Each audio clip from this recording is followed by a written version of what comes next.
Happy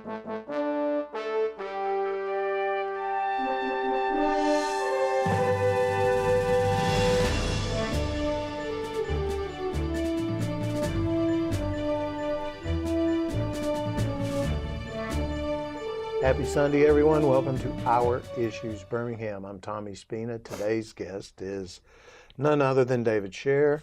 I know him as AmSher, which is an agency that helps folks collect money, but I also know him as the leader of a blog that's quite popular called ComebackTown.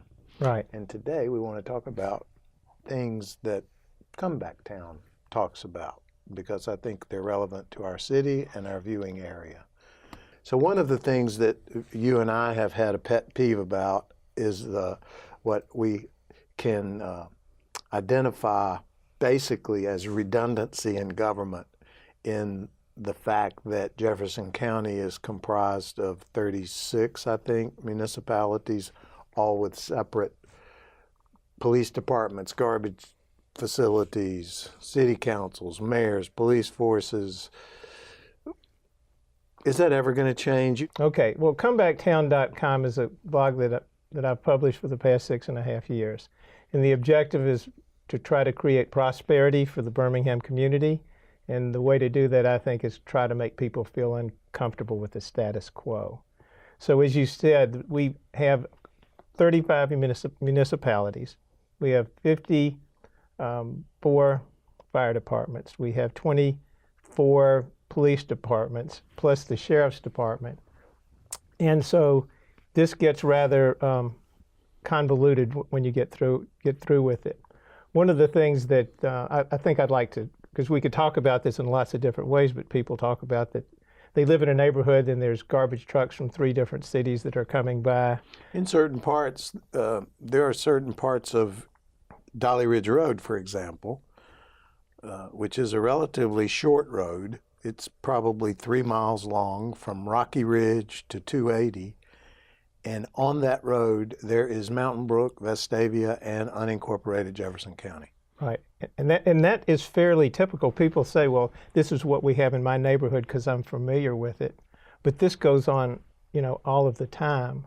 And so I don't like necessarily to read, but I'm going to talk about the flyover from Red Mountain on 280 there. Mm-hmm. And this was, the fellow actually who sent this to me was an accident investigator for the city of Birmingham.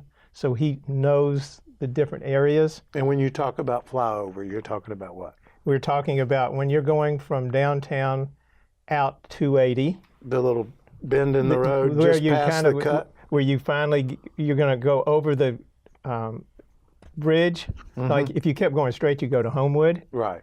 But if you go over, then you're going to be heading out 280. Right. So this is what he said. The flyover from the flyover from Red Mountain is in Jefferson County. Right before the flyover is Birmingham, as is the bottom of the ramp onto Highway 280. The first zoo exit is mostly in Birmingham, but one part is actually the state of Alabama. Union Hill is in Birmingham. That's the cemetery. Take a left going to Mountain Brook, and you're actually in Birmingham until the nursing home on the left. The exit ramp to the right is in Homewood because Mountain Brook did not want an express oil change in their city. Highway 280 south past Hollywood Bridge is Mountain Brook and the state of Alabama. So what happens...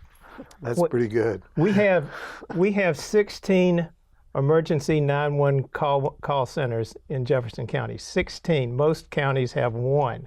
So what happens is if there's a wreck, the person calling will report it, and what happens is the call center is going to find out where they're calling from, but that doesn't necessarily mean that's where the wreck is. So I think most of the time they get it right, mm-hmm. But if you happen to be one of the few times that they didn't, then it creates a potential problem. Right, and it slows down their response time.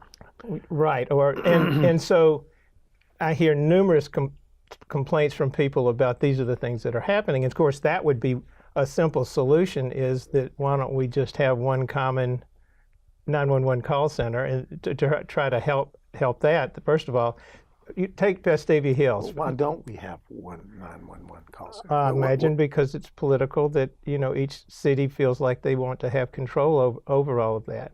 Vestavia Hills, which I happen to live in, about 5 years made the decision to outsource their call center.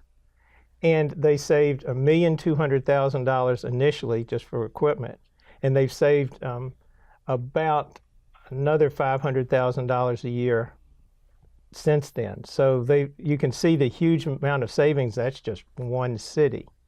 Or have other cities thought about doing the same thing? I don't know if they've thought about it. Certainly nothing has happened to this point. So do you get feedback from your blog from individuals who want to take action to change things? I mean, I don't know, how do we make this change occur other than through the voting process is the only thing I know. Well, Tommy, I think a good example is being here today and talking about it. It's a matter of education. Most people just don't think about it. Well, what can they do? What do they do? Call their councilman? Well, certainly, you have 35 local governments. You have an opportunity to talk to your city councilor, to talk to your mayor.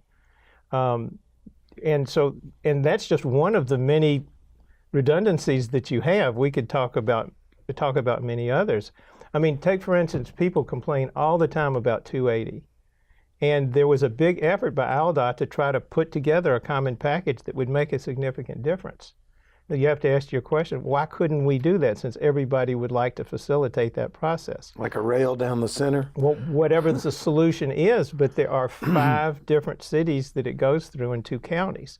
And so the city of Birmingham wants to see it one way, and Mountain Brook wants to see it something else. And so you can't get that commonality because everybody is looking out for their own particular municipality. Hold that thought. We'll be back in a second. We're going to take a break. This is Our Issues Birmingham. I'm Tommy Spina. Don't go away. We'll be right back.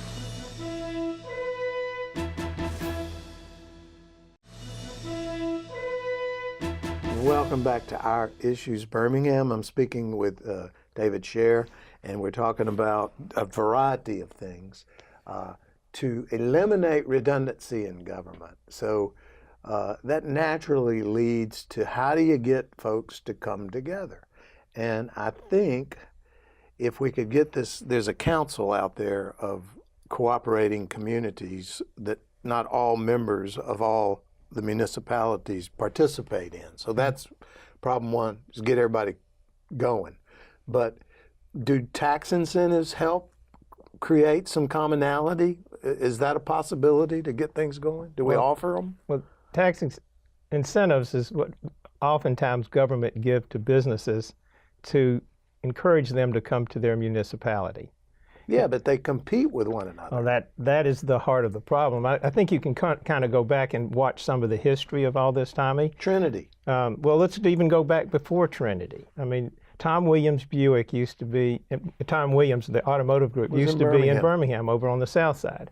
And then Irondale said, well, wait a minute, let's give incentives to this group to come out of the city of Birmingham. And that's what they did, and Birmingham lost the tax revenue, which was fairly important to the city of Birmingham at the time. Cars. So Birmingham followed that up. Well, I don't know if it was specifically for that reason, but at that particular time, you had Sam's and Walmart that were in Irondale. So the city of Birmingham said, well, let's see if I can recruit those 2 businesses out of Irondale back into Birmingham. And they were successful with Walmart. I think they gave them an $11 million incentive to kind of move back into the city, which they went out at Eastwood Mall. And then Irondale kept Sam's. And then after that, Irondale said, well, wait a minute, let's see what else we can do. So they started talking to Trinity and said, we'll give you incentives to move out of Birmingham to come to Irondale. When the city of Birmingham got whiff of all this, they said, well, wait a minute, we're not going to allow us to lose a hospital to Irondale. So they gave them $55 million to stay in the city of Birmingham. At Grandview. At Grandview on 280. Which kind of goes back to what you were talking about, the flyover. You know, that piece of geography out there near Grandview lies in Hoover, right up against it, Shelby County, right there near it, before the bridge, Jefferson County, Birmingham, and there's even a piece of 280 that's Vestavia.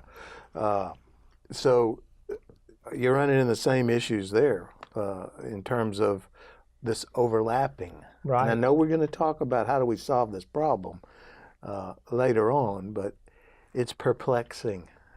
Well, but you have a city, Irondale, of 12,000 people. It has to have revenue of some sort. And so this is why they keep jockeying back and forth with the other cities in the Birmingham region. Is it just Irondale and Birmingham? No, it's just everybody. I mean, if you look at it, there's probably a week or two that doesn't go by that some government agency is paying money to some business. And see, where it's gotten to be a real problem recently, where people may not care about it as much as they did, is you now have the problem of the cities not having enough revenue because sales tax is going down because they're not getting the internet money that they were getting when direct sales, and they're going to internet. And so now you've had the city of Homewood that raised its sales tax, then Vestavia raised its sales tax. Now Hoover has voted to raise their sales tax. And Irondale, as it turned out, Sam's ultimately closed down. So they tried to impose a property tax, which the voters in Irondale defeated. So then they did an occupational tax because they got to get the revenue from someplace. And so now what's happening is we're funding some of this through our taxes. But even if it wasn't that, this is money that could be used for education. It could be used for public transportation. It could be used for fighting crime. I mean, there's millions of things that money could be used for, but we're actually taking all those taxpayer dollars and paying them to corporations and organizations to encourage them to move from one side of town to the other, or to stay where they are, which is no economic benefit for a whole community, because you end up with no more jobs and no more businesses. You're just relocating them. You're just out the taxpayer dollars, and you're out the incentive that you funded the move with to get them to move to begin with. So you lose that money too. I mean, we've gone from 30 public companies to 10, and we've gone from 10 Fortune 500 companies to 1. Nashville has 29 public companies. And so this is money we could actually use to give to people from out of state to come here, or to give to our local startup companies, which was recently done with Shift, to build those kinds of businesses rather than to just steal from one another. Do you think, I have friends that develop property. They won't do business in Birmingham because it's difficult to do business in Birmingham, or has been difficult to do business in Birmingham. And so part of Mayor Woodfin's,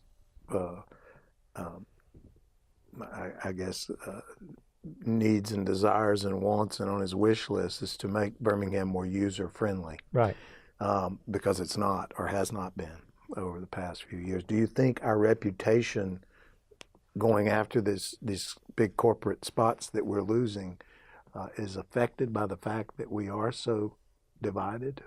They don't want to come here because it's too hard to work here? Well, if you're a business and you're trying to get full cooperation from the community, we're so divided. It's like spinning plates. I mean, like the old comedians.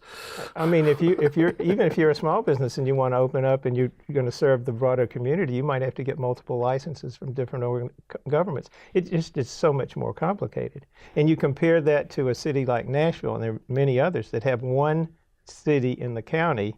They're all the same, so you don't have the 35 governments and all the police departments and all the fire departments and all the other expenses.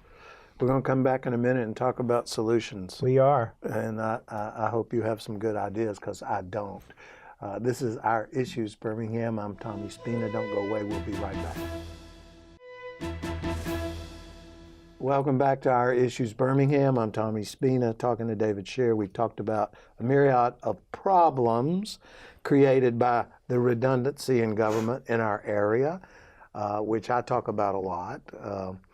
But how do we fix it? It seems like the train has left the station and will never come back, to me. in our lifetime, maybe. I think it depends on what you define as a solution, and I think we're about ready to start making some progress. And just to have some good incremental improvements would be good. Talking to each other would be a great idea. Well, and I think that's going to be kind of what we're going to go to on the solution. Basically, what happened when I was on your show last time, we talked about a group that was working to try to get something to happen. Well, actually, what happened is the Community Foundation of Greater Birmingham, which is a group of philanthropists who donate money into funds and then try to disperse it through the community to do good things. And so they got interested in this whole concept of regional collaboration and working together, because Birmingham is, when I say Birmingham, I'm talking metropolitan Birmingham, 7 counties, has had virtually no job growth since 2000. Yeah, there was a stat in the AL.com just the other day. Right, and so the question is, what can we do about it? And regional collaboration or some type of cooperation amongst ourselves seems to be the big issue. And so what they actually did is they funded a study to look at what other cities are doing and try to find out if there's a model that could work for us in our Birmingham region. And they looked at, and this was a fairly extensive study, it was a lot of work and time and effort put into it, and they looked at 4 cities. They looked at Louisville, which is a county city government, similar to Nashville, which I just talked about a second ago. They talked about Charlotte, and what Charlotte did was a functional consolidation. They didn't combine counties and cities, and not any of that. But what the government decided to do, why do we have 2 police departments? Why do we have 2 fire departments? One of us do one and one of us do the other, and so everybody just take on their responsibility and not just do it over and over again. Then they looked at Pittsburgh, and what Pittsburgh did was that they've decided to have a strong county government where they just have a county mayor, so that they have someone, and that mayor's like the 3rd most important person in the state of Pennsylvania right now. We don't have that individual like that for Jefferson County because we have 5 county commissioners that are elected by district. And a county manager. Right, and so that's sort of what they did. But then the 4th city they looked at Denver, and this is where we got the clue as to what would be a good start for us. What the mayors did in Denver was, and Denver is a county city, but there are many municipalities around it. So let me interrupt you and ask this question. This study looked at places that previously had the same problems that we currently have. Yeah, and they've recognized those problems as redundant and inefficient and have worked to cure them. Correct, and the research shows the great results that they've gotten. And so what Denver did is the mayors got together and signed a formal agreement that they would start working together. And number one, they wouldn't start stealing business. They wouldn't steal businesses away from one another. And I think the folks who did the research on that said, well, that sounds nice, but is that really what's happening in the real world? And when they went out to Denver, they said not only are the municipalities not stealing from one another, they've actually come up with a formal arrangement that if a company contacts one of the municipalities in the Denver area and that municipality cannot accommodate it, and we're talking somebody from out of state, they cannot accommodate it, they all get together and figure out who can and how they can all get it done. And do they also take into consideration who's going to get the benefit, or does the benefit flow from the fact that it's in the area? Well, ultimately, I think they've come to understand that if you're a city here, let's assume that you're Vestavia and then you have Mountain Brook right next door, and something goes to Vestavia, Mountain Brook's going to get some of the benefit. I mean, you do have a line that it indicates where the municipality begins and ends, but people through their lives driving forth and buying homes or groceries or whatever, they're all over the place. And so if you have something good happen in your community, it's going to go every place else. But we have this environment here that and I understand why our governments have to do this. They do have to survive as a city, so they have to do whatever they can. And so in order to do that, you might have to start stealing businesses or other things to keep your revenue up, and then the other cities don't trust you because look what you just did to me. Yeah, and then they retaliate. So I think what the effort is to do now is to create an environment where the mayors start talking to one another, a more formal agreement where the mayors will sit down and talk together and come to an understanding. And I think you've got a lot of young, newer mayors that are not necessarily embedded with some of our past and have figured out that the only way we're all going to be successful is for us to work together. And so I think they've already seen some effort of that in the over the mountain communities. The mayors of Homewood, Hoover, Vestavia, and Mountain Brook have already started to meet on a quarterly basis. And I think the idea, there is a mayor's association, and I think there's discussion now with the mayor's association about let's see if we can expand that discussion. And I think that would be a really big step forward for us. Has there been some meetings that have taken place? I think that there's some plans for some discussions. I think that there has been, the environment has been created for the mayors to start talking to one another. And I think then the next step is to maybe come up with a more formal arrangement for them to do that. Yeah, but it's the youth that need to be the impetus. I mean, we can't. We old folks can't do it. I mean, it's got to be for the future. And it's going to be the millennials that will ultimately, I mean, you've already seen it in the city of Birmingham. Do they have a word for people that are under 30? Are they millennials as well? Well, I mean, the voters, I'm talking about the voters. Well, I mean, the young voters. Mayor Woodfin, who's a millennial, you can already see in his approach to how things are happening. And I think that you're going to start, as this younger generation gets into leadership positions, these young people don't think at all like what their fathers and grandfathers thought about. Thank God. This is Our Issues Birmingham. Big problems, solutions will take time. Thanks for being with us. We'll see you next Sunday. Thank you, David.